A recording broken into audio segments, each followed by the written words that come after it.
Guten Abend und herzlich willkommen zum letzten Teil der Good Veranstaltungsreihe. afternoon, and a very warm welcome to the last evening of our series, Decolonial Dialogues. I'm happy to be your host today, and today we will talk about decolonial memories in the GDR. And I am very happy to welcome Naita Hishono, Peggy Bishop, Katharina Wada, and Dr. Hans-Joachim Döring. Now, a special feature of colonial memory in Germany is the divided past in East and West Germany after 1945. We see a very particular development in the former GDR and a special relationship also with respect to the movements in the global south. But there are still a number of reimbursement and other issues, for example, with respect to Mozambique. Now, in the public and in the political debate about East Germany, the colonial dimension has not really been considered. And the question is, what can we say and what shall we do with respect to a debate about the colonial past and heritage of East Germany in our colonial discourse? Now, we will have brief input statements by our speakers, and the audience who's listening to us and watching us can ask questions. Now, this is the last evening in our series of programs, and you can watch the earlier ones on the website of the HBS. And thus, I would like to thank all our partners in the Heinrich-Böll Foundation, and I would like to thank you for your cooperation, dear Aisha. Now, it has been important to talk and to get together. Maybe all our guests share a common view with respect to the colonial or decolonial dialogue, but it's extremely important to consider the respective and individual experiences. And that's all from my side, and I would like to give the floor now to Thomas, the co-host, before we pass the floor to Aisha. Now, thank you very much, Marit, for your introduction. And I would also like to thank my wonderful co-curators, Marit and Filmon. And I would like to thank the wonderful Böll-Stiftung's team, Kirsten Krampe and Maria Stintz. And of course, I would like to thank Aisha Kamara for her wonderful job as the host of the whole series. And of course, I would like to thank the support team of the AHBS who has been supporting us throughout the whole series of events. Now, the 4 events we have held have been extremely exciting and inspiring for me. I've learned a lot. Like initially, for example, I did not really consider the European process of unification, which has actually colonial traits. And I was really surprised. And we had wonderful guests, wonderful panelists. And then we focused on restitution and colonial looted goods and artifacts, which are in our museums still today. I have learned that it's not right to call these items objects, because here, maybe these are material objects in the archives and in the showcases, but that's here. In the countries of origin, they have a very different meaning. They might be sacred items and they are carriers of cultural knowledge. And they also have religious and spiritual properties. So when I call them objects, I put it in inverted commas.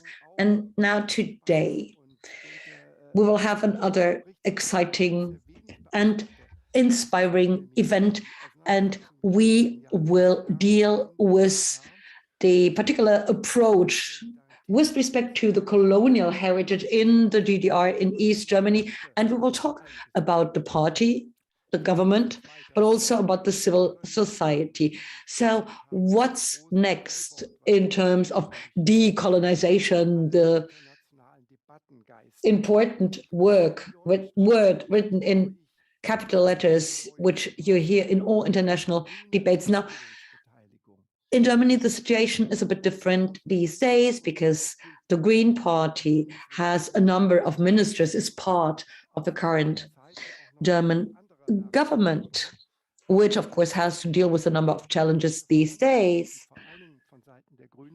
However, those who are in charge, in particular representing the Green Party, have triggered a lot of hope.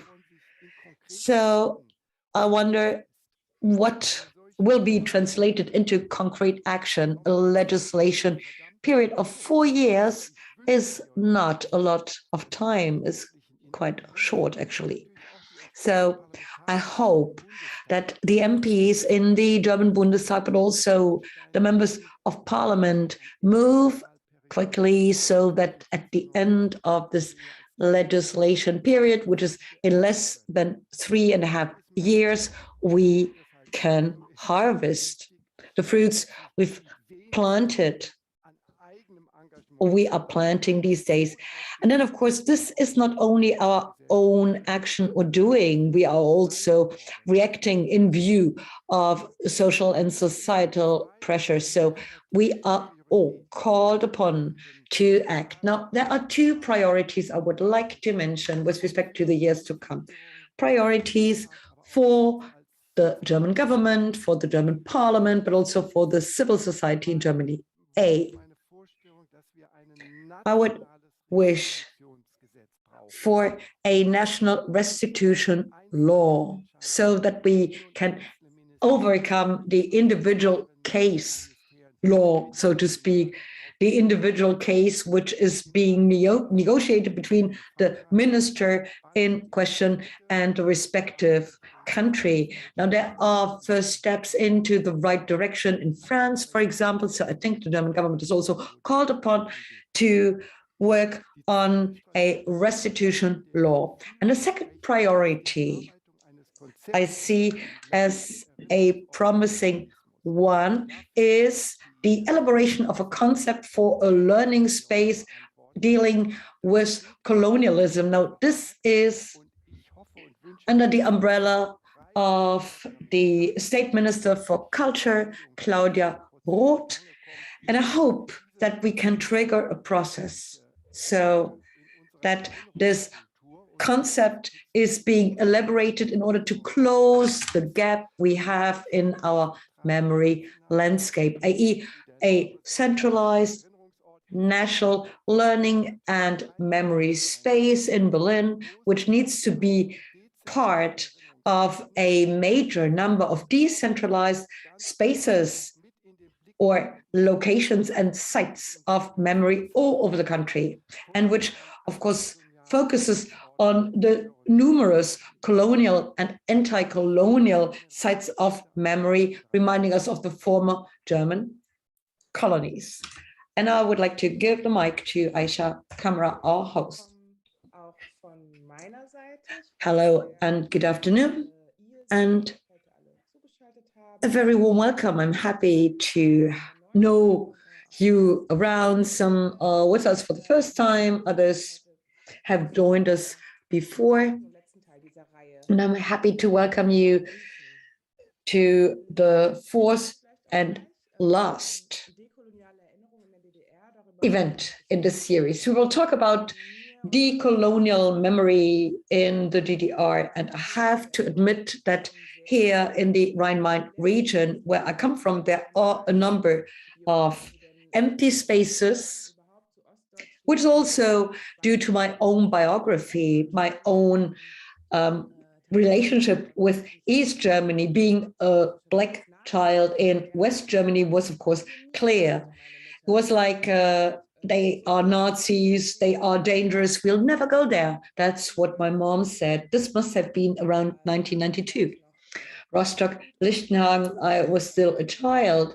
When Amadeo Antonio died in the year 2000, I was a bit older, and yet there was the fear. I was still afraid, and I was also feeling fear when in 2005 Uri Jallo died in a police station, again in Dessau. But it was not Dessau only. It wasn't only Dessau or Rostock. It was also Nuremberg, Dortmund, Kassel. And this is what I have learned after the NSU was uncovered or discovered after 2011. But of course, the East German narrative is about much more, which is what Thomas has hinted at already. When we talk about decolonialism, post-colonialism, or post-coloniality, which is an increasingly important and visible topic, it's important to consider a differentiated and individual reality or realities, and we need to see that they are connected. And this event is meant to contribute. So I'm not sure whether I spoke slowly, but I would like to ask everybody to speak slowly, because as you can see in the chat, there is translation. This event is being translated into English, or interpreted rather, into English and into French. And I would like to also thank the interpreters who will be with us all the time, even if we don't talk slowly. Now, we will have a little debate right now. There are interesting guests, actually, we are happy to have with us this afternoon. I will introduce them. They will offer thoughts, reflections, a few remarks, and you can always talk to us as well. That's you, dear audience. You can use the F&A or Q&A functionality of your web browser, of the Zoom menu, and we'll see what you are interested in and what you want to know. Now, that's almost everything from my side, but I'm about to introduce our panelists. I think everybody is with us now. Everybody has switched their cameras on so that everybody is to be seen. Happy to have you around. I would like to introduce our panelists, as I said, Naita Hishono. She was in a children's home in the GDR. When she was a child, her parents were members of the SWAPO in Namibia. So like many other children from Namibia, she was sent to a children's home in the GDR. She had to return to Namibia after 1990, after the war fell. She tried to return to Germany as a student, in vain, unfortunately, and right now she's the executive director of the Namibia Institute for Democracy. I'm happy to have you here, Naita Hishono. And then I'm happy to introduce Katharina Wada, who was born in East Germany in 1985. She's an author, a sociologist, a scholar of literature, focusing on East Germany, racism, classism, and punk, which is her own description on Twitter. In her work, she focuses on the gaps in our historicity, for example, in the course of the interview project called Dunkel Deutschland, which is about the social margins in Germany after the wall fell. She is shedding a light at those blind spots, and she tries to make the invisible realities in the German history, or the way it's told visible. As an East German woman of color, she tries to shed a light at this particular phenomenon and narrative. I am also happy to welcome Peggy Bishop, born in Arnstadt, GDR in 1968.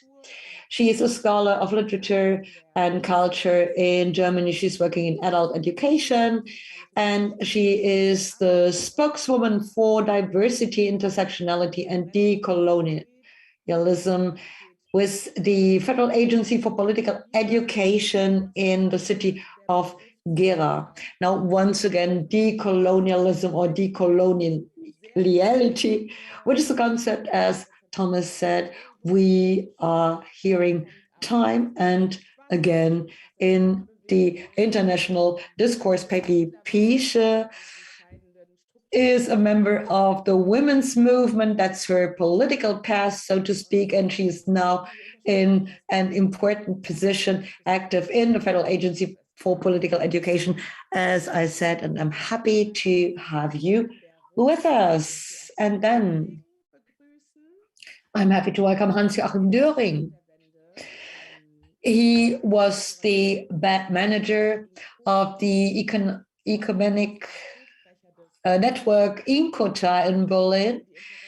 He used to be its manager already in the GDR, and he has remained in this position even after the wall fell.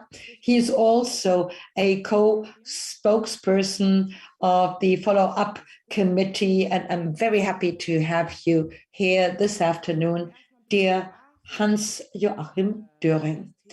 Now, let's go for the geographic approach. And I would like to ask you, Peggy, Naita, and Katharina. This is a big question. Maybe you want to focus on some aspects only in view of the time. So how did you experience the GDR when you were children or young women? And how did you experience the time after the wall fell? Peggy, please. Well, hello. Also from my side, thank you very much for the introductory words and also for the invitation. I'm quite happy to be here today and to be able to tell you about my experience in the GDR. Well, you already said it. I was born in '68. This means when I was born, the anti-colonial fights in the global South, and in particular on the African continent, were underway. The independence movements had already managed to achieve the independence of states, and in the language of the GDR, we had young nation states on the African continent that were able to establish themselves. In the 1970s, I grew up with phenomena like the Weltfestspiele, World Festive Games, but also the solidarity with Angela Davis and the ANC and the fight against the apartheid regime. And the support and solidarity with SWAPO, and this has already been mentioned, and Naita will surely be able to go into more detail here. So the children from the refugee camp in Namibia were able to come to the GDR. So all this was present in the public, and as a Black child growing up in a small city, I grew up in a small city in Thuringia, and I did not have such urban influence, but we saw this eloquent solidarity that the GDR showed with the African states and the African liberation movements. But at the same time, there was also structural racism in our everyday life. And this was somehow strange. And sometimes as a child, I mean, I did not have the right words for it, but it felt schizophrenic because on the one hand, there were clear words and also acts that I saw where solidarity was shown, where there was a clear anti-colonial commitment, but on the other hand, there was the experience I gained in my everyday life, which means structural racism and also in the form that the definitions and the power still emanated by the white Europe. This became quite clear for me. And so also in connection with the African states, this was visible, but still I would say, and this brings me to the end of my statement, that in 1990, we missed out on an opportunity. We missed out on an opportunity to reassess the colonial past, because the GDR knew that colonialism was an unjust system, a system of violence, and that this history needs to be reassessed, that we need a reappraisal of that past. During the Cold War of the Northern European-wide systems, the independence movements on the African continent played a major role. But in particular, in this connection, more knowledge about colonialism was generated in the GDR than in the Federal Republic of Germany. Thank you very much, Peggy, for this assessment, and we will come back to some of the aspects that you brought up, but now we would like to hear from the other biographies, and I would like to ask Naita, so what was your experience? How was your youth in the GDR and also the fall of the wall? How did you experience it? And maybe you can also tell us about what you experienced in Namibia when you returned to Namibia as a teenager. Well, thank you very much, Aisha. So I came to the GDR in 1979 at the age of 3. And the reason why I came to the GDR was this solidarity and also the apartheid regime or the colonialism that took place in Namibia. So Namibia was a German colony, and in 1984, Namibia was awarded to the German Empire. After Germany lost the First World War, it was given to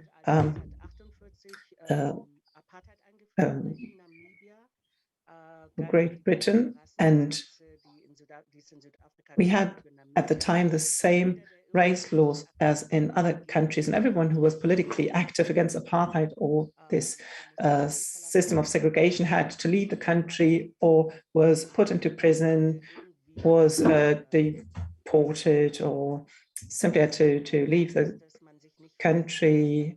So we could not stand up for our own rights. And my parents were part of the SWAPO, so they left the country when they realized that they cannot be politically active or fight for their freedom. And my parents fled to Angola and or to Zambia, as many others. And the South African apartheid regime or army went after the Namibian refugees. They persecuted them. And in 1978, in the Namibian refugee camp, and all the people that were living in that refugee camp were either killed or displaced or injured. And due to this massacre, the SWAPO asked the international solidarity for help. Can you help us and take in some children, train them, educate them, take care of injured children, soldiers, or people in general? And this way, I and 80 other Namibian children came to the GDR in 1979 in December. I arrived in the GDR shortly or 1 year after Kasinga. And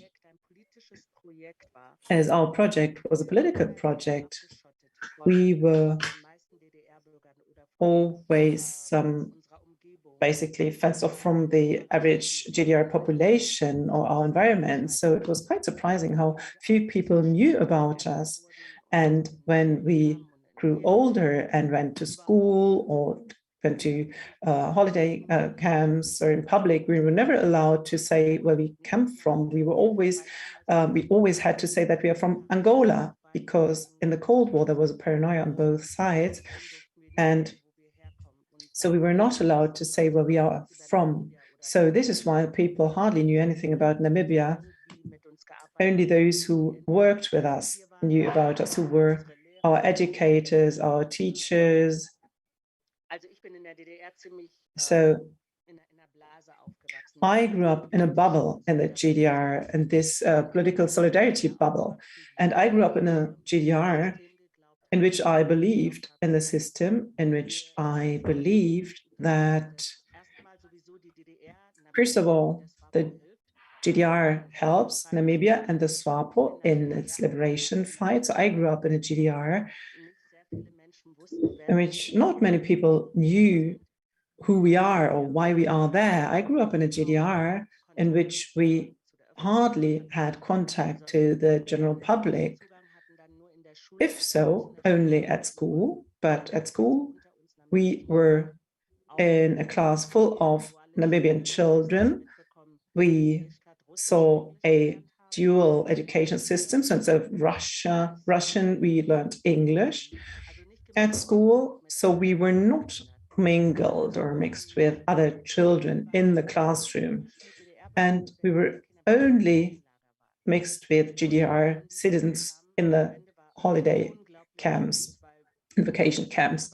And when the fall of the wall came about, it was incredible. So we grew up in this mindset that we are being protected from the West. And now so many GDR citizens wanted to go to the West after the fall of the wall. This was incredible, unbelievable that the people wanted to leave the better system. And when we got all the information that everybody got,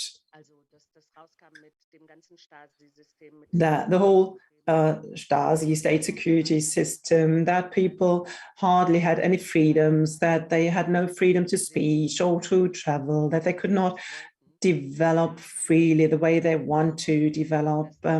Only then we realized that there is this wide world outside of the GDR. And the time after the fall of the wall, I did not experience this, because the process in Europe, the fall of the wall, led to the independence of Namibia. Namibia was in the middle of this fight of the East against the West.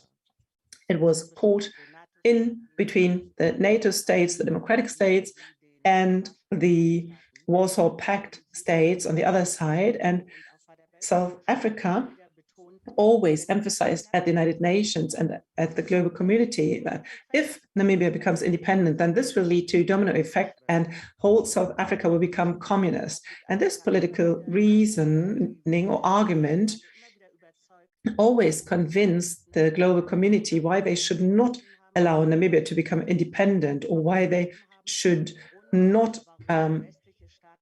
facilitate the independence project, and why they continue to do business with South Africa. And when perestroika came about and the fall of the wall, and the Iron Curtain, and we realized that it's no longer worthwhile to support the apartheid regime. Nelson Mandela had to be released from prison. And anyway, why is the Western world still supporting this apartheid regime? This was the question at the time.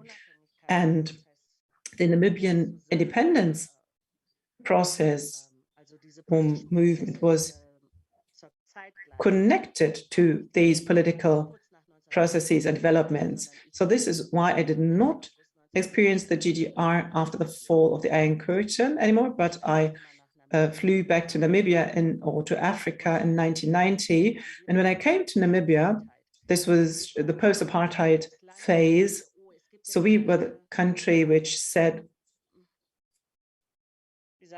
okay, how can I put it? There's no separation between black and white, and now we will all grow up together. We will form friendships. But after 32 years, I see the same thing as what is happening between East and Western Germany. Of course, we have come closer, and people have come together where they were supposed to come together. But there are parents here in Namibia who still tell all the racist narratives to their children, or who do not deal with the past. This is why we still have an issue with racism in Namibia today, and we still are not able to reappraise the past, not let alone colonialism, because those Namibians of who are German descendants did not want to accept their past or reappraise colonialism. So what I see at the moment is, after 32 years, I notice that there are some parts between East and West which have not yet come together. And the same holds true for Namibia, only that it's black and white. So I am surrounded by these dualities, but more on that later on. I think I have talked extensively now. Thank you very much. But I think that this was also necessary in order to build this umbrella, to show the background of where you come from. And we will come back later to it. Education, of course, is also very important. Who creates knowledge? Who provides knowledge and education? And this brings me to you, dear Katharina Born and Wernigerode. You call this part of Germany Dunkeldeutschland or darker Germany, but please tell us about your youth and how you grew up. You, of course, also experienced the fall of the wall. You were born only in 85, so you have not that much experienced the GDR as such, but the time after the fall of the wall. So please tell us about that. Of course, I'm pleased to do that. Thank you very much to the previous speakers. To hear non-white German and also Eastern German perspectives is actually my bread and butter business. It's a great task, of course, but I learn more and more about it. It's quite enriching also to hear about these personal stories and different perspectives, and thus discover different approaches to history. And so thank you very much for that. I could have listened to you for hours. And of course, we will have a more intensive discussion later on as well. So yes, I was born in Wernigerode in January 1985. I wouldn't call Wernigerode Dunkeldeutschland or dark Germany. I could briefly say a few words on that. I work in a project and also started to juggle around with this term Dunkeldeutschland, which I did not coin. It's a term that many Germans know. It is a negative word referring to the East, first in terms of the economy, but later on in terms of right-wing extremism and a certain degree of moral backwardness. I'm a bit critical about this term. And usually it's always the eastern part of Germany, which is called Dunkeldeutschland. And in 2016, I started with that. In the public realm, we did not hear many diverse voices about the former GDR or perspectives from the GDR or perspectives that were not in line with the white male perspective. So I thought that there is some kind of gap and some kind of black box that you can interpret a lot into. However, the diversity of stories were not really represented in the public realm. And this also has something to do with my personal story. I'm 37 now, and I said for 37 years, I've been dealing with racism. And this also is reflected in my biography. My father comes from South Africa. He's an ANC member, came to the GDR, studied in the GDR or continued to study there, met my mother. My mother got pregnant with me, and I never met my father until today, which is also due to the fact that the relationship of my parents was not really very popular in the GDR. It was not welcomed in the GDR. This is how my mother put it as well. So this shows that the social pressure from outside was so strong that the relationship broke up. And even though my mother was in her late pregnancy, my father and her could only meet like people who don't know each other. They had to ignore each other in the public realm. And this is one of the reasons why I never met my father. And there are very many Black people or POCs in the eastern part of Germany who do not know one of their parents, in particular the fathers, because on the one hand, the relationships had to break up because of social pressure, or the parent could not stay also after the reunification. So there are very many racist aspects playing into it. Why a whole generation of Black people does not know at least one family member or one parent and has difficulty with it now. So this is basically my first experience of racism, which I connect to the GDR. And now you already heard the ambivalence in the two previous stories. I think it's quite interesting still today to follow the traces and look at the relationship of the ANC or other political actors and the GDR. I think it is a very strong statement to define itself as an anti-racist state and to support anti-colonial fights and movements, to reflect them and also to support them. However, in practice, in reality, life was a little bit different. And I also grew up in this ambivalence, even though as a child, from my perspective, I could not really understand it, but I still see the impact of it or the effect of it. What clearly marked me is the time after the fall of the wall, of course, the fall of the wall itself, but also the time afterwards and the stronger visibility of right-wing extremism and racist violence, which in Wernigerode, which is a small city in the Harz, an area which is widely known for right-wing violence, and Wernigerode within the Harz region is really a right-wing refuge, so to speak. This has clearly had an impact on me. So as a child, I had to deal with it. I had to deal with the fact that the public realm isn't really safe for me. And I was quite young, but from one day to the other, at the age of 6 to 7, I had to assume a huge responsibility for myself and had to deal with the fact that my life is potentially at risk. And today, I consider myself as a survivor of that time. It sounds a little bit pathetic, but not everyone survived.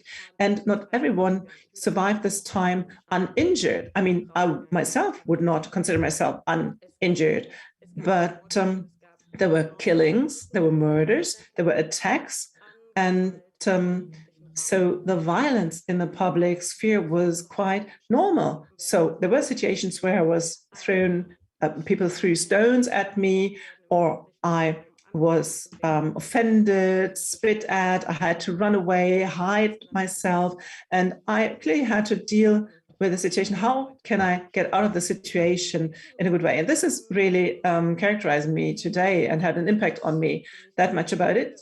So the fall of the wall and the time afterwards was really hell for me. It was very difficult for me, and it still needs reappraisal from the perspective of those people who were mainly affected by it.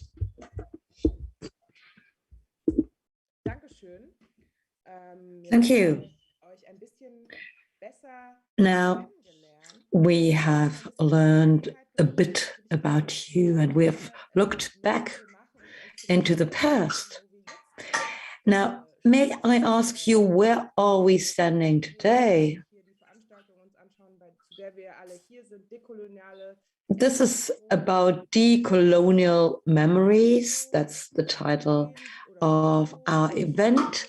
And the question is, where are we right now in Germany, where a lot has happened in the past few years when it comes to memory culture and memory work? So where are we, according to your point of view, Peggy?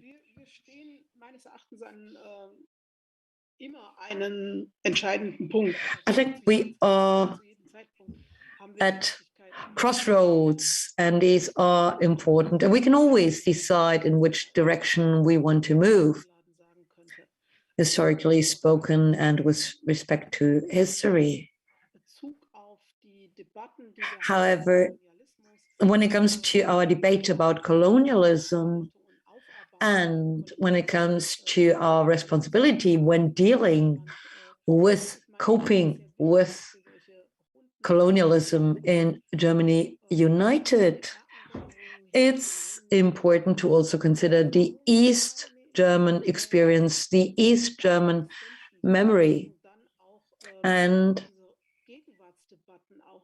that includes also our contemporary debates. We should have to have a closer look at our debate. I mean, there is one German debate, but that's a very Western debate, a West German debate. And a lot of East German experience is being ignored. And that implies the geographic dimension, but also the state dimension. And we need to consider these experiences in order to understand colonialism in Germany, in our current understanding, but also with respect to the fact that colonialism or coloniality is easily delegitimized or being used as a label for other approaches, and this happens, right? So it's also important to consider colonialism and the colonial history according to the East German experience and what impact this is having still today, because it still has an impact, even if people don't talk about it much, even if people tend to ignore it in general debates. But this is what we see, be it in the context of the Stadtmuseum and the Humboldt Forum, or be it in the context of the demolition of the Palace of the Republic. And this is also about the presentation of life materials, of life artifacts from Africa, for example, which also were shown in East Germany. In other words, we are dealing with a very complex history, which is often told in a much too unidimensional way, which is being followed up on in a very one-dimensional way, and we tend to pretend that there is one German narrative or one German history, and we try to avoid the complexity of East and West and the diversity experience. This is another aspect we try to avoid. Black experiences have long been overlooked in Germany, so we have to put it much more or make it much more complex. Right. Needs to be much more complex, but it also needs to be much more visible. Katharina, this is clearly also about your work, because I mean, what Peggy said, what we need is what you are working on, and this implies a view to our interior situation and empowerment. Because I exist in spite of the fact that society tends to just ignore me. Black East Germans are being ignored, and due to your work, East German POC become visible, first of all. So this is a new discourse.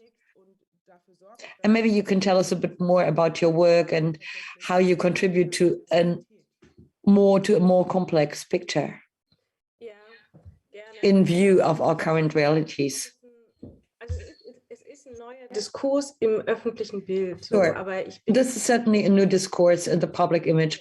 I'm not the first or the only one who has commented on this topic or who is working on this topic. And there were important voices before me, and Peggy is here today. And next to me, there are important voices. And this is what diversity is all about. What I don't like is not that my history is lacking, but the diversity of histories is lacking. In 2018, I started working on the topic when the discourse was still quite different. Now, this has changed quite a bit since 2020, 2021. And this is the public discourse I'm talking about. I mean, the players were there before and the perspectives were there before, but the diversity and the fact that this is a natural element of the German history has only been realized lately. And I also talk about the double invisibility when it comes to Black East German perspective, because the East German discourse as such tends to be overlooked often in the German discourse. And the whole discourse is a very Western one. Also, when we talk about anti-racism, for example, and in general, we don't really consider the non-white or the migrant perspective. And if we include it, it's automatically the West German non-Black or colored or migrant perspective. So we often think the homogeneous white history, and we think it the Western way.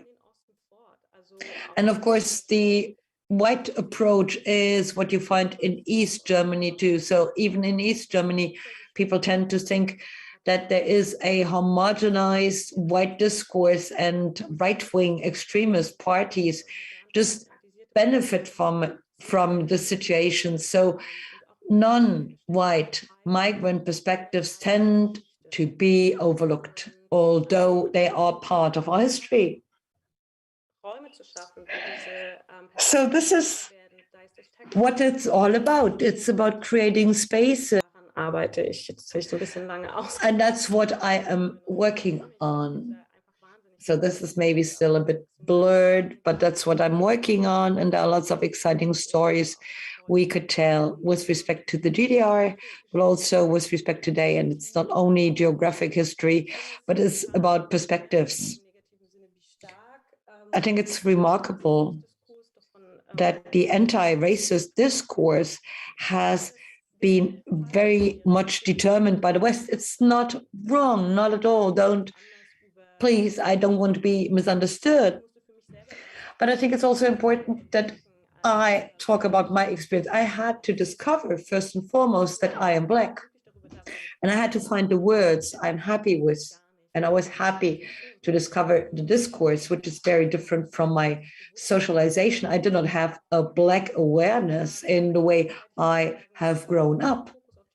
At the same time, I focus on the 1990s, where you have a lot of anti-racist struggle and discussions, which means an enhanced perspective also for the East. And would be good, it would be enriching if this perspective, if this experience would become part of the overall discourse, would be enriching for both sides. Was that an answer to your question? Yeah, sure. I mean, it was an open question anyway. So there is no false or true. Right. Naita, I guess you are watching what happens here from your continent. And in previous discussions, we also tried to have the continental perspective at different processes which are happening. So I wonder, what do you think about what is happening in Germany? And then it might also be interesting for our audience to hear more about your particular situation, because as I said in the beginning, in my introduction, you were not allowed to stay in Germany. So where are you located geographically? And what do you think about the situation here as seen from the African continent? And what about your work for the institution? Ich höre dich, oder wir hören dich. Okay, du kannst mich hören. Danke nochmal für deine Frage. Du hast ja auch vorhin gesagt, wo stehen wir eigentlich mit Dekolonialisation? You asked about colonization earlier. You wanted to know where we stand with respect to colonization. And that's a question I would like to answer right away, because many people in Germany don't even know that Germany had colonies and they have left traces. Now, I was not connected to Germany because of colonialism, but because of the Cold War. I came to Germany because of the Cold War and its impact.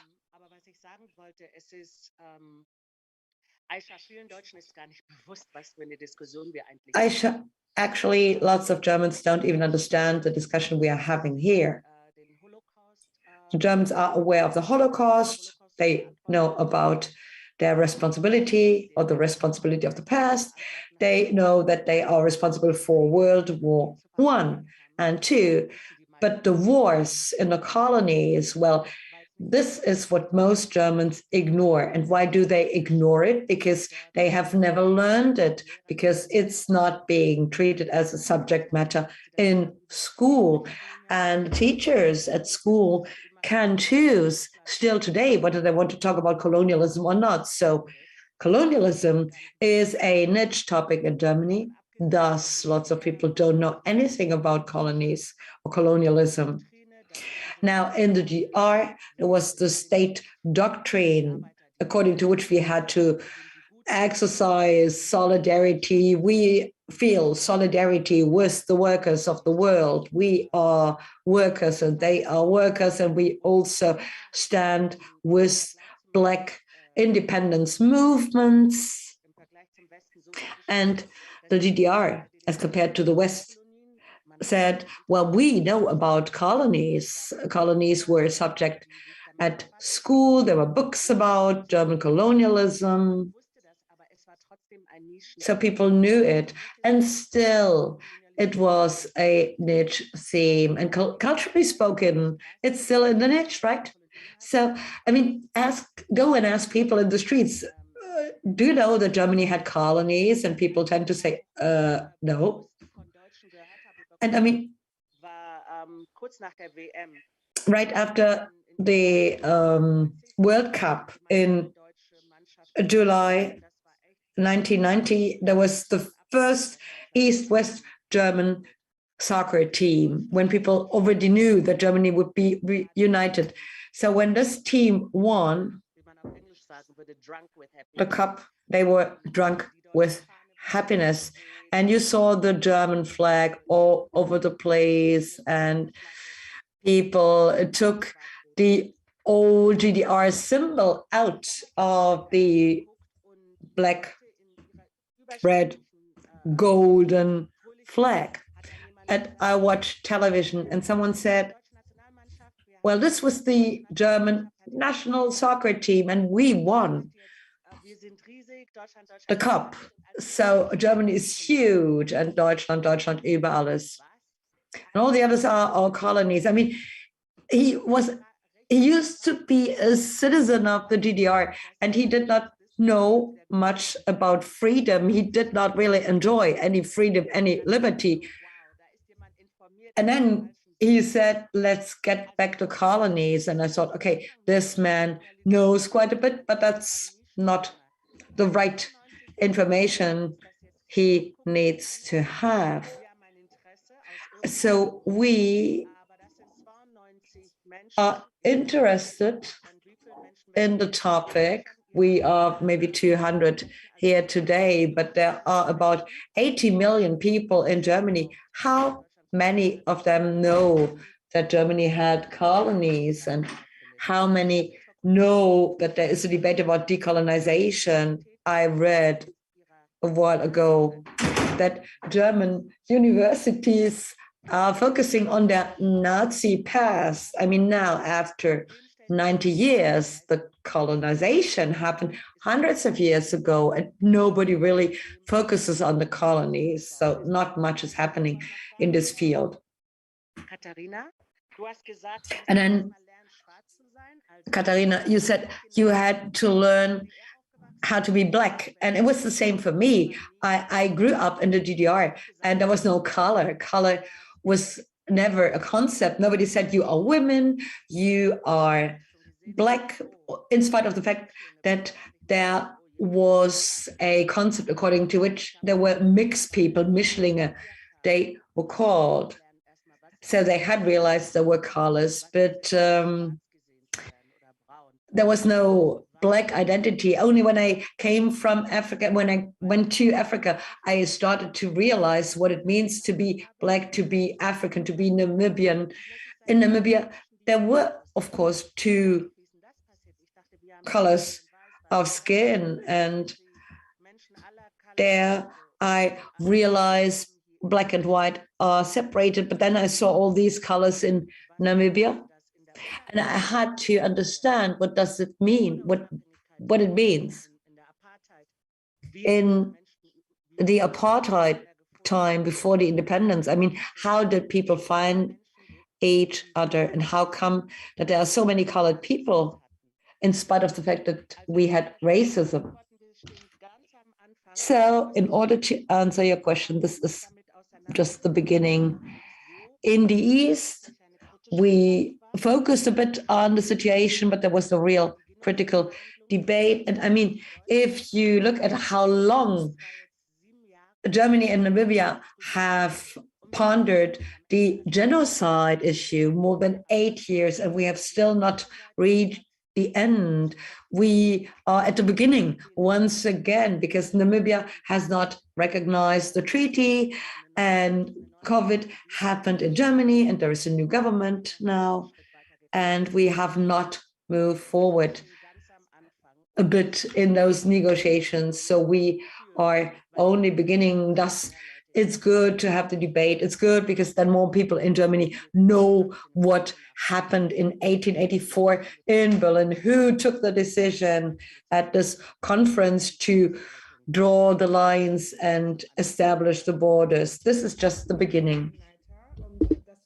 Thank you very much, Neiten, for making this clear. And now I would like to take Hans-Joachim into the discussion. Hans-Joachim Döring, it's quite fitting because the question now is, where are we right now? And as the co-spokesperson for the interests of the former contract workers from Mozambique,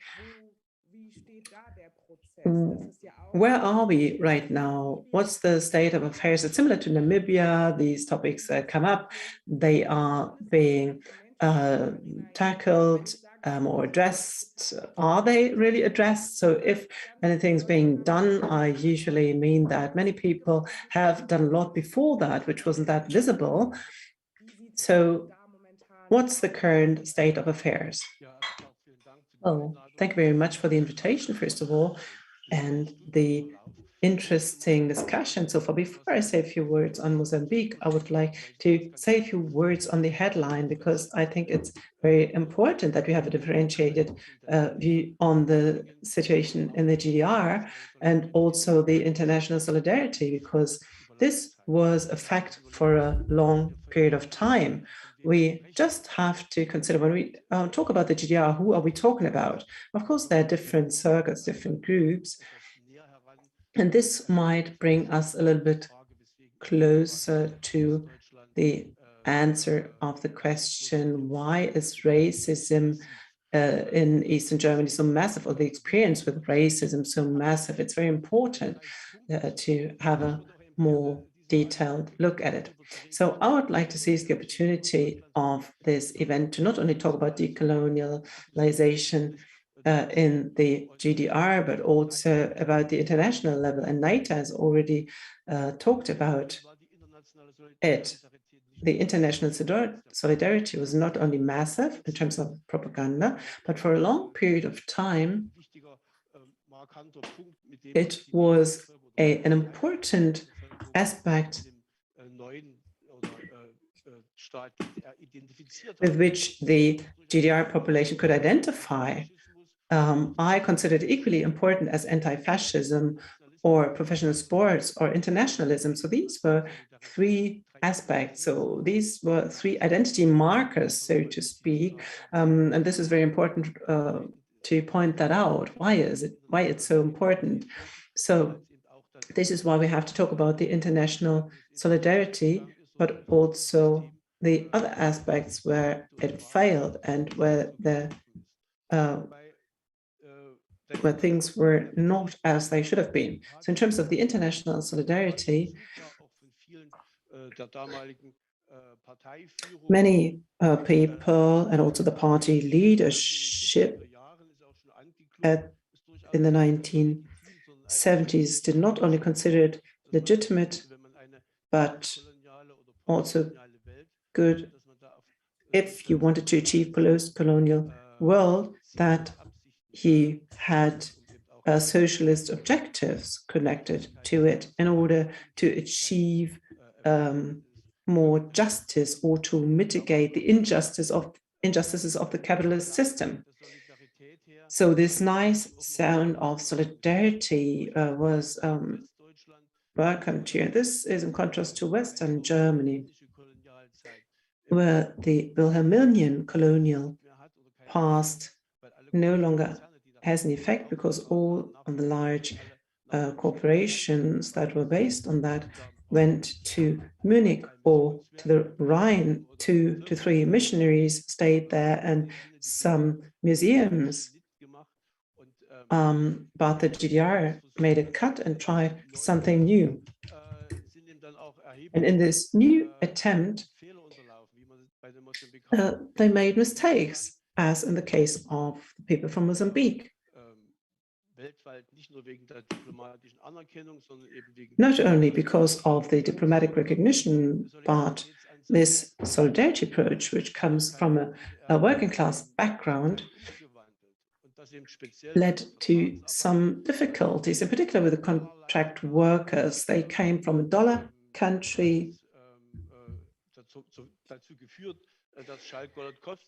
and Schalk-Golodkowski, who was responsible for the sale of weapons and also detainees, and they were responsible for getting foreign currency. They were also responsible for the contractual workers from Mozambique. And Angola was a very important oil country. So they were responsible for paying a pension. However, it's not the case of the contract workers from Mozambique. 17 to 18,000 people at the age of 18 to 25 came to the GDR. They thought they would come here to be trained or to study. And then suddenly they had to work in factories, in shifts, and had a completely different job and were used for those jobs that were no longer attractive for GDR citizens, or due to the many people who left the GDR at the time, these jobs were empty. These positions were empty and needed to be filled. So still, for many contract workers, it was quite a good life, in particular as a civil war broke out in their home country. When they returned, or had to return, also due to the fall of the wall, similar to what Naita told us, but they were 30 to 35 at the time. And this is what causes a lot of pain today. They found out in personal contracts with the factory owners that up to 65% of their net income would be transferred to Mozambique. And they were told, when you go home, you will have a savings account. So we now deduct it from your monthly payment, but when you get home, the money will be there waiting for you. And then you can build your own existence, a startup or from family, and you can use this money for that. But this did not happen. The accounts were empty, only partially filled. And there was another aspect as well that played into it, which leads to a debate on racism. The contract workers returned as people who had failed. So in the GDR, there was no integration program. The GDR population had only little experience with foreigners. And in the year 1990, 91 or 92, there was no integration program in Mozambique either. So the people were rejected. The money was not there. The people who were asking for it, other Relino, were considered as renitent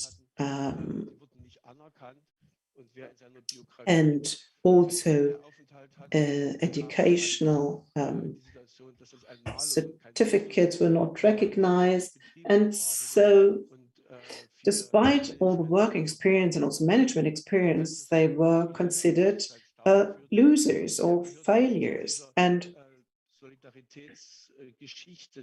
this is also part of the story of solidarity, which also needs to be told, despite all the positive aspects. This is also part of it, and we should not be naive. This is just part of reality.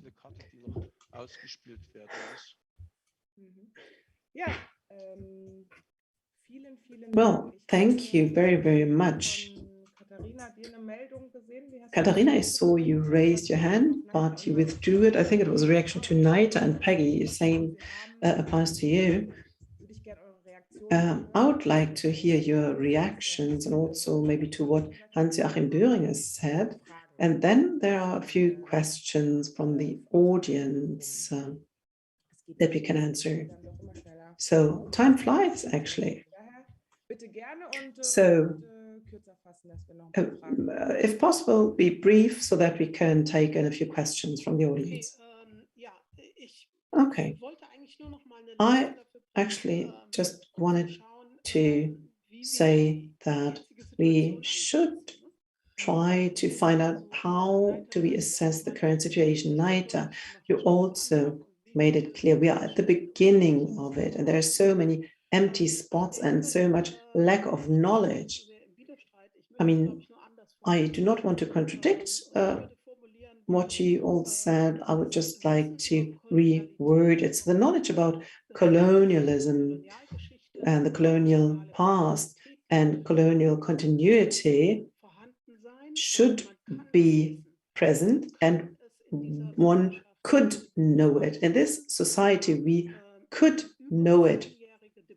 We have had a debate for more than 10 years about the Humboldt Forum. It's already there, but the debates and also the knowledge that has been created by the community, by civil society organizations, should not be diminished or marginalized as a result by just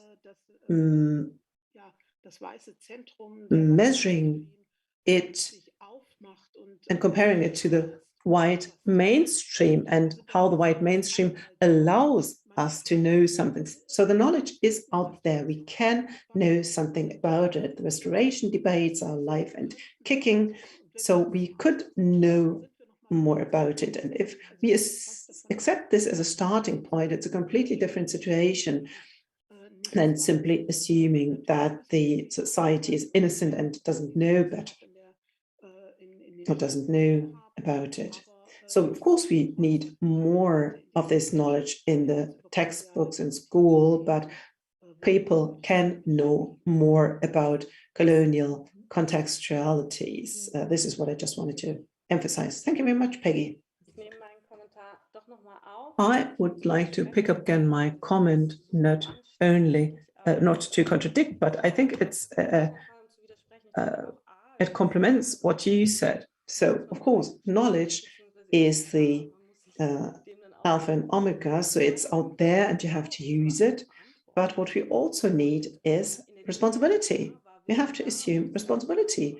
In the GDR, the knowledge was there. There were anti-colonial trends or developments, or however you want to call it, but the discourse about racism and colonialism was pushing these topics to other areas. It was a matter of the past or an issue of the Federal Republic. We have to assume responsibility for our own past. We have to come to terms with our own past. This is actually the important thing here, and this has already been demanded, luckily. So this leads to a lot of friction and debate. So it's about responsibility. So the knowledge is out there, accept it, take it in, and assume responsibility and fulfill. And this is an aspect that we still need to come to. Well, great. Thank you very much. Well, I would like to pick up questions now, questions from the audience.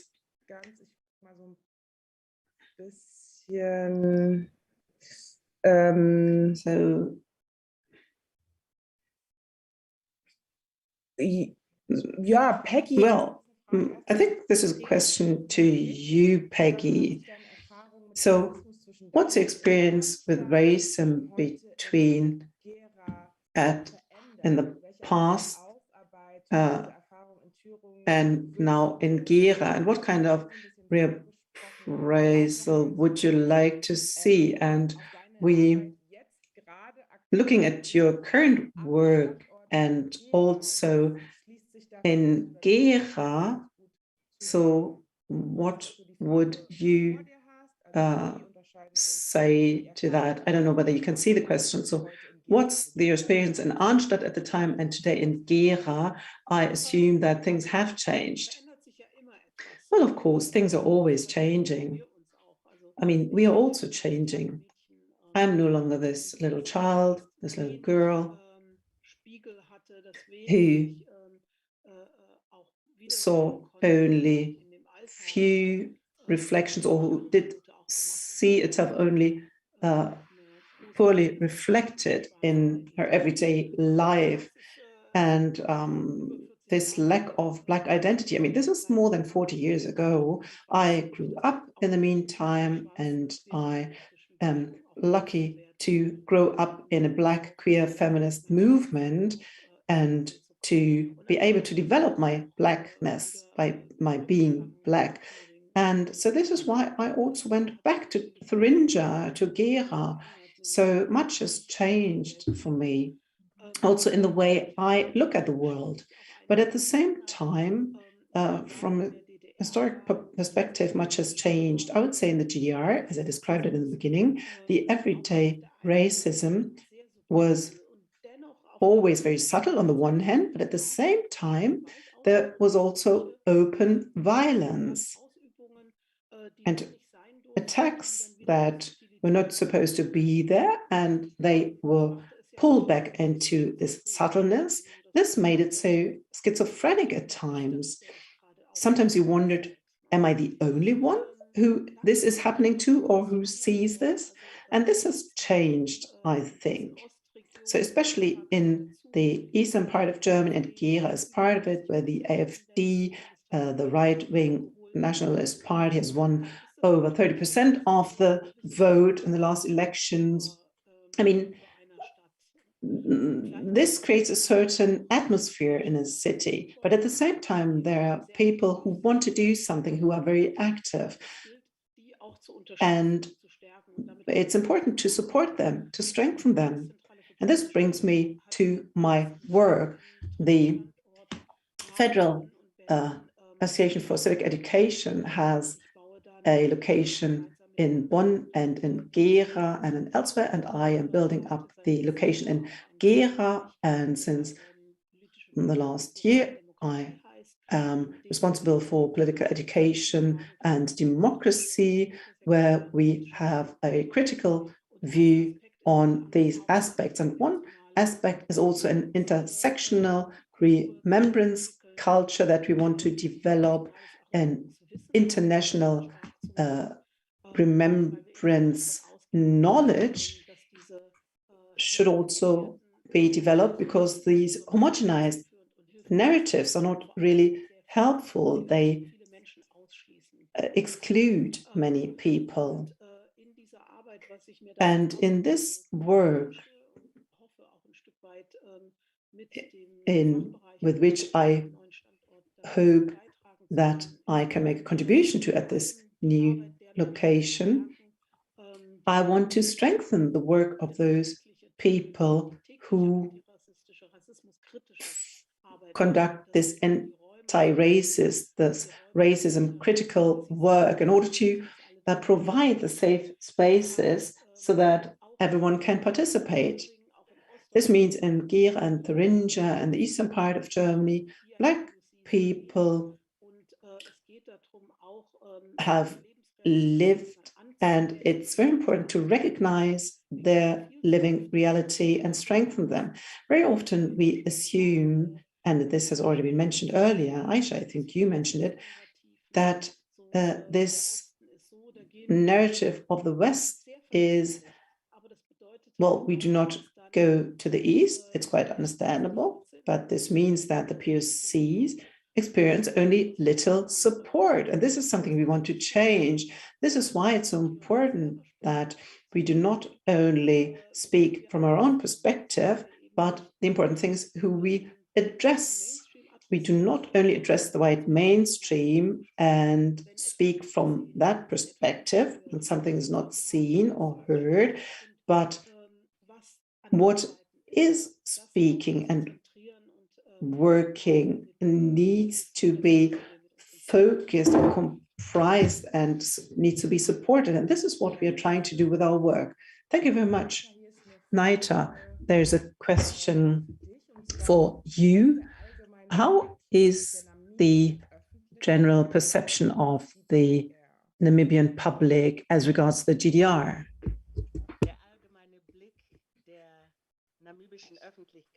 Well, the general perspective of the Namibian public, well, actually in Namibia, there are lots of different cultures, and Namibia is a country characterized by apartheid and colonialism, meaning lots of people were separated.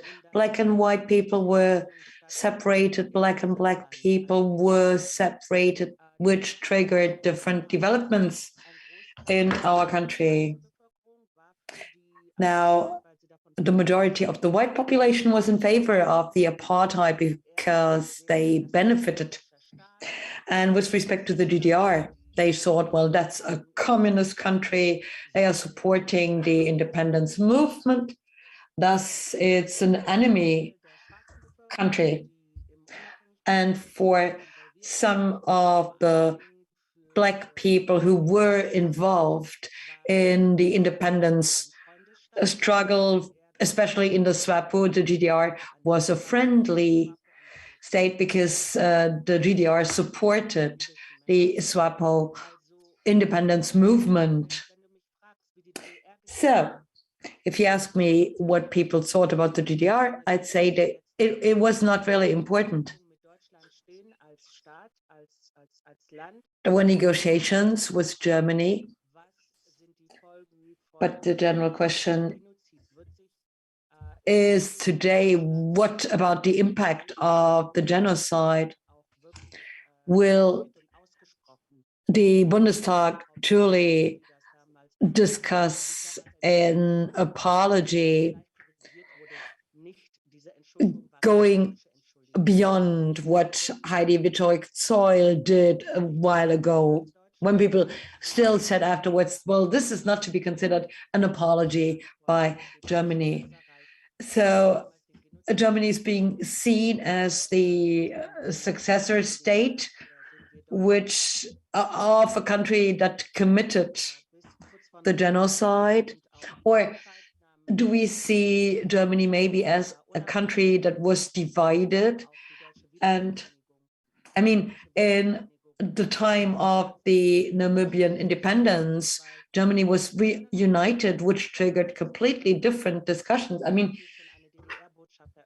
when people thought that Namibia would be independent, they had inaugurated a GDR embassy in Namibia already, but it was only active for a few months because as of October 1989, the GDR ceased to exist. Actually, the embassy was only active for 7 or 8 months, and then there was the reunification. So when Namibia looks at Germany today, they don't look at the GDR, but they rather look at Germany as a whole and as a successor state of the German Empire, i.e. the perpetrator of the genocide.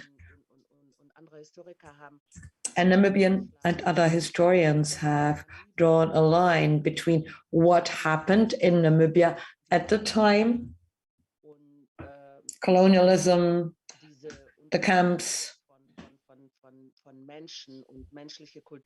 and the division of human beings and human cultures. And I consider this rather a follow-up event of what had happened before, i.e., in order to answer your question in different Namibian cultural circles, there are different opinions about the GDR. Die jetzige Diskussion, die wir mit Deutschland führen. The whole debate is less topical than the debate we are having with Germany these days. Ganz kurzen Moment, es steht hier ich glaube, jetzt ist in Ordnung. Tut mir leid, jetzt klingelt. Hier gibt es aber eine sehr, sehr interessante Frage. Now there is an interesting question asked by Norman Asselmeyer, who, since we heard a lot about international solidarity and ambiguity, anti-colonial solidarity, an allegedly positive approach. Maybe Katharina, you can answer his question.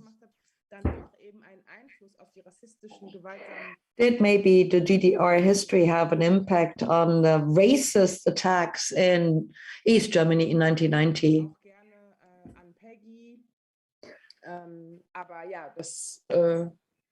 Which is a question for Katharina or Peggy. Although it might be difficult to give a short answer. So that's certainly the question people tend to ask most of the time, i.e., how come that there was so much violence? And of course, it has a political dimension too, right? So depending on your political ideas, You try and answer the question. Some try to find all causes in the former GDR, other try to find all causes or reasons in the reunification. I think the GDR had an impact, played a role. And we've heard about different forms of racism in the GDR too.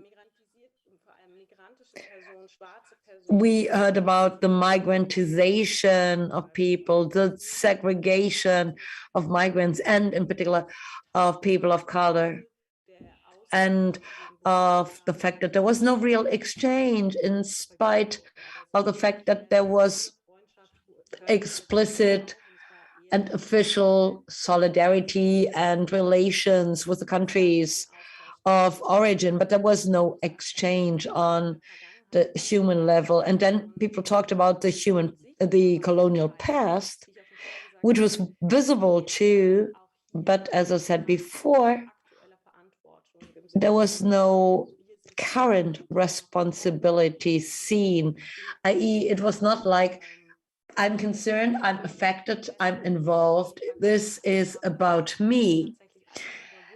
So it was not true that the GDR could overcome racism because of a particular ideological approach. There were other aspects too. There were right-wing networks, and there was right-wing violence in the GDR, and this had existed even before. I mean, it became visible at the end of the 1980s, but it existed before, and people tried to ignore it or don't speak about it. There were people put in jail because they were Nazis, but there was no public debate about right-wing extremism in the GDR. And all this is also an element that matters in the overall violence after the German reunification. So there are a number of racist aspects concerning the GDR. There was structural racism, but there was also right-wing groups, and there was segregation, there was paternalization of people of color coming from abroad to the GDR.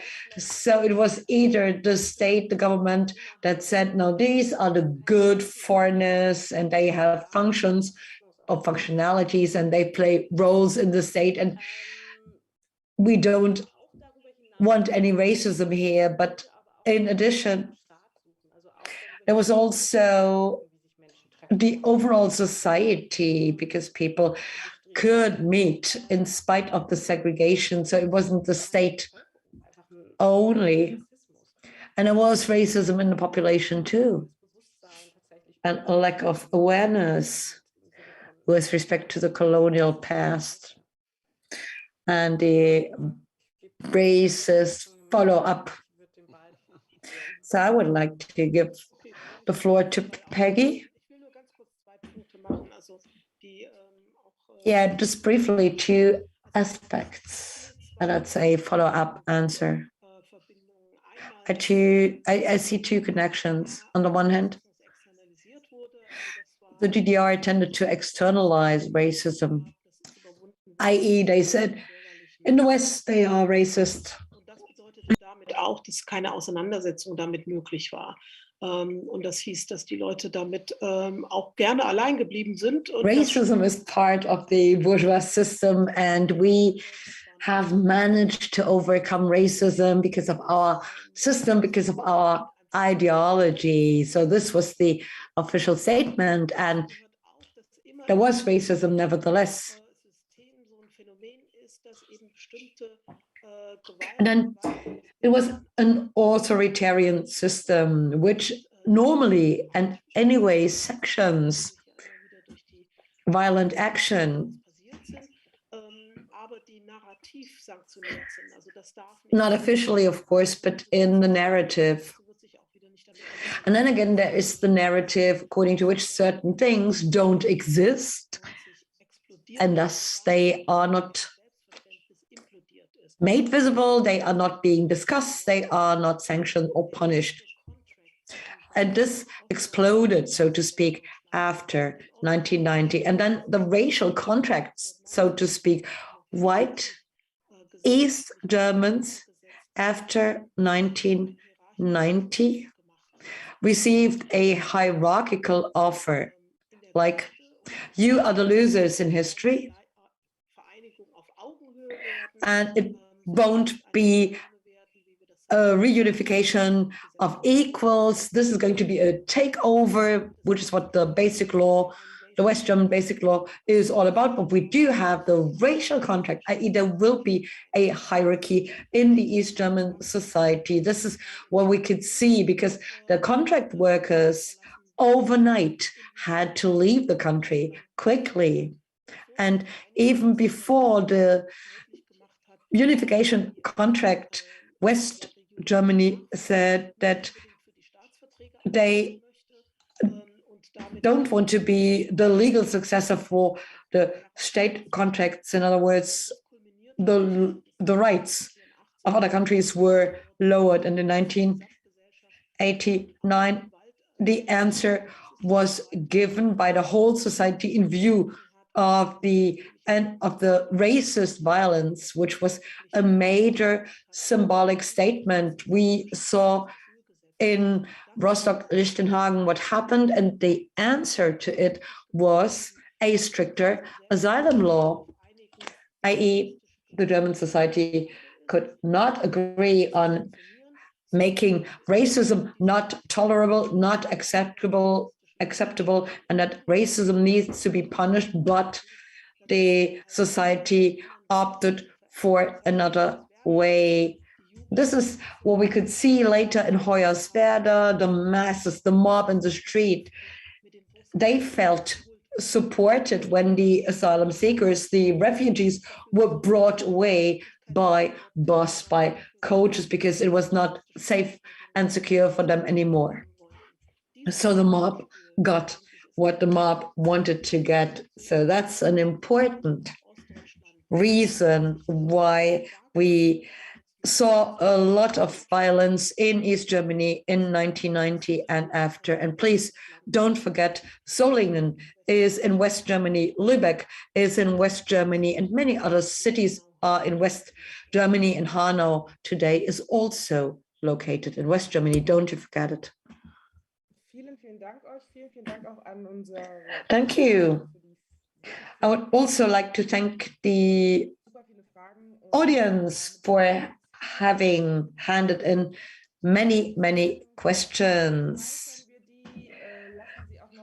Well, maybe I should suggest that we keep all these questions in mind. We should store them maybe so that the speakers can answer later, but I would like to pick one or actually two because they are similar.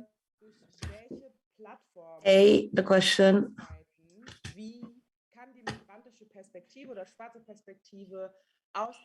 which platform can be used in order to empower the Black or the colored perspective in the East? Could it be social media? And what can be done by the means of art, culture, literature? Now, these are all fields you are focusing on. How can we reach out to the people? That's actually the question, which is also a question about the future, how to move forward, what can be done in order to reach more people. The hashtag would be Neuland, new things, a new beginning. Katharina. I would love to say something too. I don't want to cut short Katharina. Briefly, there is an interesting platform called Vertragsarbeit-Mozambique-DDR.de. That's an online platform if you want to know more about contract workers. So that's just an invitation and a suggestion. Right, that's a platform, and maybe someone could enter the web link into the chat so that everybody can get access.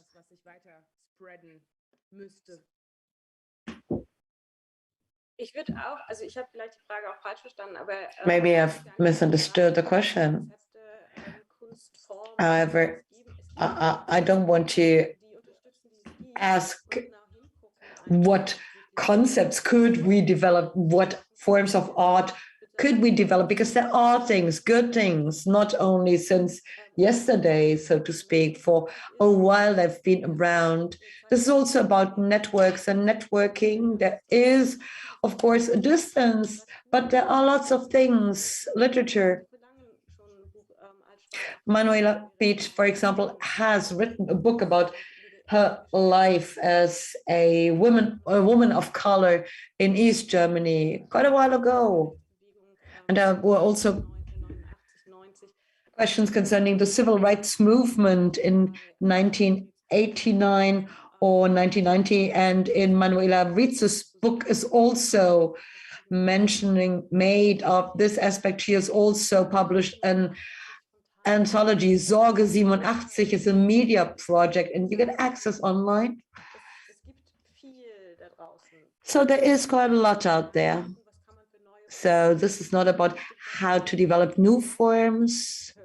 You can also listen to my podcast. So you just go and Google or you read my texts. Lots of people are out there who do good things, interesting things. So shouldn't we check what we have already before talking about what to do? Damos also is publishing a newsletter, which also tells you a lot about what is going on. So there are interesting things out there. Go check it out.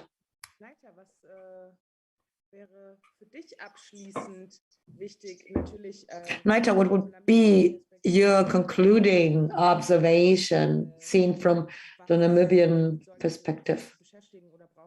And also in order to answer the question, what should we focus on? Do we need new forms? Du bist gerade auf Stumm noch. Du müsstest dich entstummen. Okay, danke schön.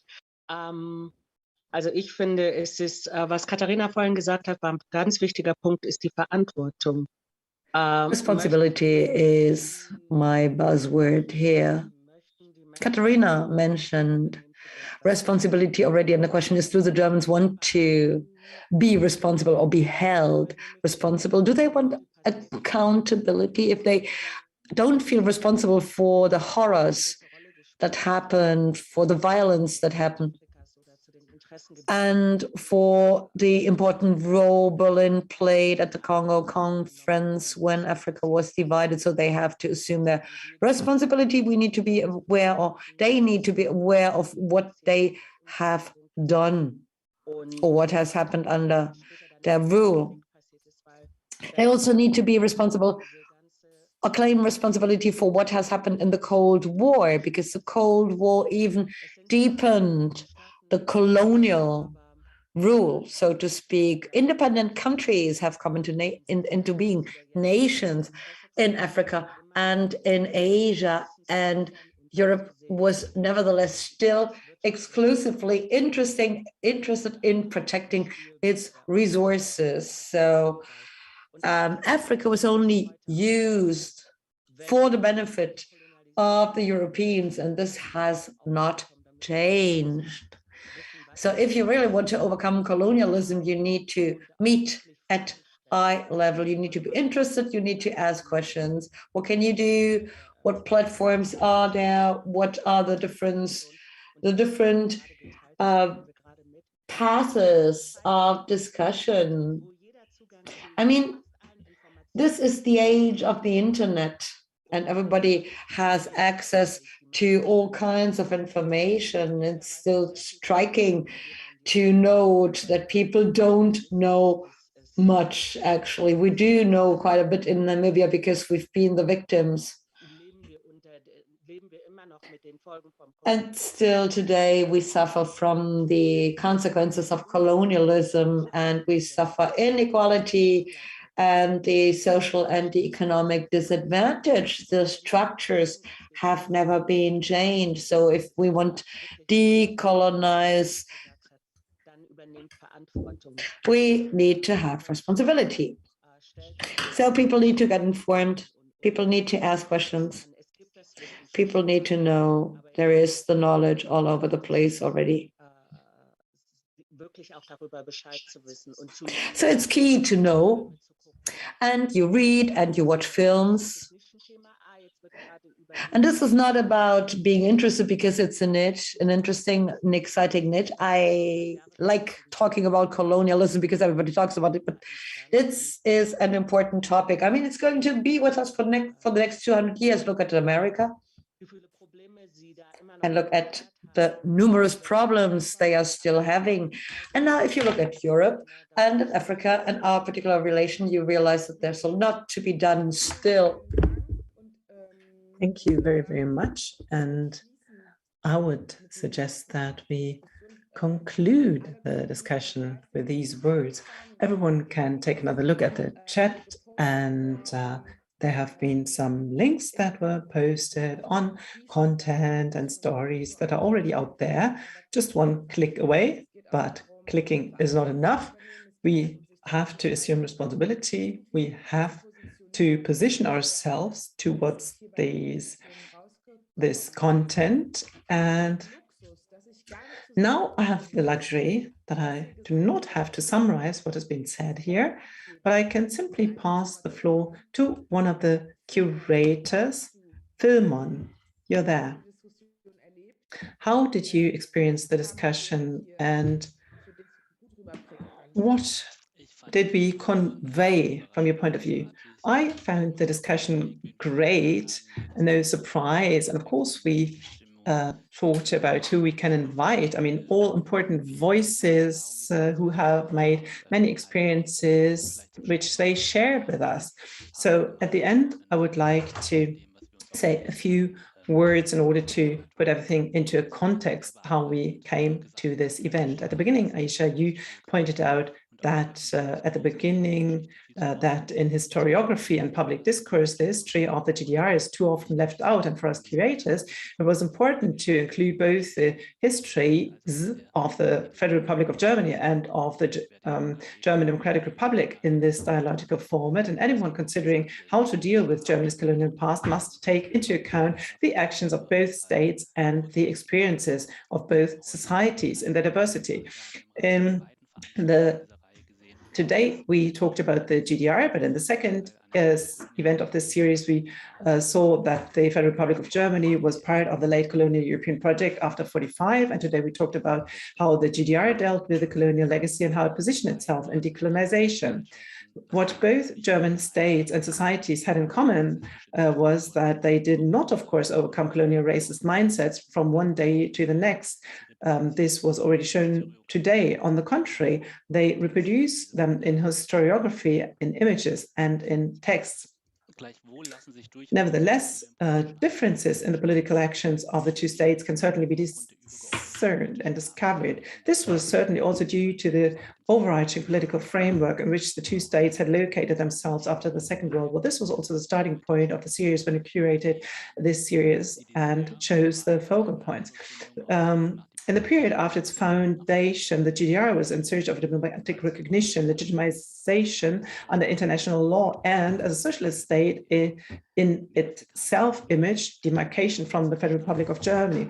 It sought potential states in the African colonies that could be helpful in this sense. In January 1960, the government worked out an Africa strategy according to which it wanted to establish diplomatic and political relations with independent African countries, support anti-colonial groups, and discredit the Federal Republic of Germany as an imperial and neo-colonial actor. It engaged in anti-colonial, pan-African, and Afro-Asian solidarity networks and supported various African independence movements. The Federal Republic of Germany was very critical of the German Democratic Republic's penetration of the African continent and had the GDR activities there monitored by embassy staff and by unofficial informants. The government in the western part of Germany, feared that in this way, the GDR could jeopardize the success of its own plans for Africa, which it was pursuing in connection with the EEC membership and the association policy adopted there. And we looked at it in the second part of our series. Although the respective political orientation of the two states in the decolonization process differed, one commonality can be nevertheless established. Both states pursued their own political and/or economic goals in their actions toward African actors and countries. In this respect, they were not very different from the United States, the USSR, or the People's Republic of China, which, for their part, worked intensively on sustainable relations with African countries in order to pursue their own overriding interests. Nevertheless, it is important to note that African actors, and this is what we already heard today in the course of the discussion and the different perspectives that our panelists share, African actors were by no means playthings of any great powers or the two German states. This is true for African actors who were busy on the continent itself, as well as for the Black community and people of color who lived in the GDR. African politicians and anti-colonial actors used the spaces that were open to them in their own sense, and above all, they organized themselves among themselves and developed their own post-colonial ideas of order. And Naita and Peggy impressively described how it felt schizophrenic for Black people in the GDR in the colloquial sense of experiencing official government policy on the one hand and being isolated on the other. At the same time, Black people and people of color were not just victims in their everyday lives, but actors who resisted and, above all, acted in a self-determined way. This is also very important to show this time and again, because we learned and heard today how important it is to take a look at the GDR society retrospectively and also with regard to the current situation and to make it more complicated. Black people and people of color shaped the GDR in the second half of the 20th century, whether they were refugees, came through scholarship programs or as contract workers, or were simply born there. We need to focus on their perspectives and experiences and finally tell a broad and above all egalitarian story. Today, but also at the opening event of this series, when Adelino Masivura, you surely know him, told us about the struggle of the Mozambican contract workers who are still waiting for compensation, a struggle that Hans-Joachim told us about again today. We heard above all about racism, both physical and structural. It is necessary to tell this story from within ourselves, not to alter people and their experiences. We must not estrange anyone, and we must not make anyone invisible. Black people and people of color tell it themselves. Today, our series of decolonial dialogues ends. We curators would like to thank all the panelists, guests who shared their perspectives, knowledge, and experience with us, and most importantly, with each other. We'd also like to thank our wonderful moderator, Aisha Kamara, who guided us through the event. And last but not least, we would also like to explicitly thank the Heinrich-Böll Foundation for making this exchange possible. And we would also like to encourage the foundation to keep the space for dialogue that it has open and maintain it, because with its organizational structure, the HBS is predestined to continue facilitating these dialogues, and topics in this context of decolonization that need to be talked about together are truly plentiful. Or as Naita said today, we are still at the very beginning, despite all the work of Black activists, academics, and politicians. Thank you very much.